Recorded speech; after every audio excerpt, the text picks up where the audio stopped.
ওরে বাপরে, আফ্রিকার অ্যামাজনের জঙ্গলের মাংসাশী উদ্ভিদ আমার শহরে! আপনারা কি চিনতে পারছেন এটি কি গাছ? চলুন আপনাদের দেখাই। এই যে দেখতে পাচ্ছেন, একদম মাটির সংস্পর্শে লেগে রয়েছে ক্ষুদ্র একটি গাছ। গাছটিকে দেখে আপনারা কি চিনতে পারছেন? এটা হচ্ছে সূর্য শিশির গাছ। এটা কিন্তু মাংসাশী উদ্ভিদ।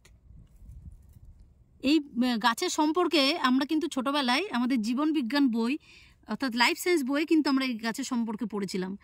এই গাছ কিন্তু আমাদের শহরেও বিভিন্ন প্রান্তে রয়েছে এখনও। আজকে আমি রয়েছি দুর্গাপুর ফরিদপুর ব্লকের হেতরোবা বলে একটি এলাকায়, ইছাপুর পঞ্চায়েতের অন্তর্গত। তো এখানে এসে আমি দেখতে পেয়ে গেলাম এই সূর্য শিশিরের গাছটি। ভালো করে গাছটি দেখুন। এই গাছ সম্পর্কে কিন্তু আমরা আগে পড়েছি। তো বর্তমানে এই সূর্য শিশিরের গাছ কিন্তু বিলুপ্তির পথে যেতে বসেছে। তবে আমাদের দুর্গাপুর শহরের বিভিন্ন প্রান্তে, বিভিন্ন আনাচে কানাচে পরিত্যক্ত জমিতে বা পুকুর বা জলাশয়ের ধারে এখনও পর্যন্ত কিন্তু এই সূর্য শিশির গাছের দেখা মেলে বিক্ষিপ্তভাবে। এই গাছের মধ্যে যে আঠালো পদার্থ দেখতে পাচ্ছেন, এই আঠালো পদার্থটা দেখতে কিছুটা শিশির বিন্দুর মতন। এর ওপর যখন সূর্যের আলো পড়ে তখন সেটা চকচক করে, যার কারণে এটাকে বলা হয় সূর্য শিশির গাছ।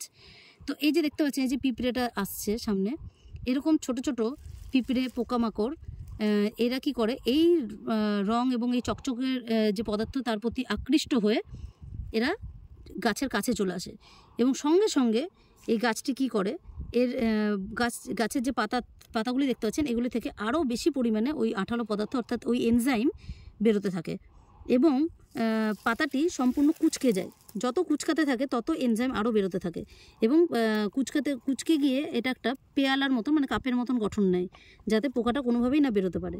আর পোকামাকড় এর মধ্যে পড়ে গিয়ে যত ওঠার চেষ্টা করে তত কিন্তু ওই এনজাইম আরও নির্গত হতে থাকে এবং পোকাটি সম্পূর্ণভাবে এই গাছের মধ্যে আটকে যায় এবং যতক্ষণ না ওই পোকার মধ্যে যে মাংসাশী উপাদান, সেই উপাদান যতক্ষণ না শোষণ করে নিচ্ছে ততক্ষণ পর্যন্ত কিন্তু ওইভাবেই কুঁকড়ে থাকে পাতাটি।